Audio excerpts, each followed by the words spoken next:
अस्सलाम वालेकुम जी। ये रंगमहल चौक में एक बावली बाग है जो सिखों के गुरु गुरु अर्जन देव जी ने एक बावली बनाई थी जिससे एहलियान लाहौर को पानी मिलता था। मुझे नहीं खबर कि ये कैसे बच रहा। मैं अब जब भी रंगमहल चौक जाऊं तो इस छोटे से बाग में ज़रूर जाता हूं। यहाँ सालाना मेला भी बड़ी ईद के बाद लगता है। बोड़ का दरख्त है, कुछ दरख्त बच रहे। मेरा ख्याल है कि ये बाग काफ़ी बड़ा होगा, लेकिन अब इसकी वुसअत में काफ़ी कमी आ गई।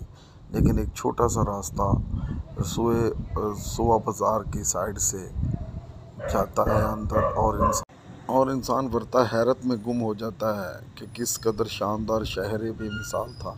इस काम ने क्या हुलिया बना दिया।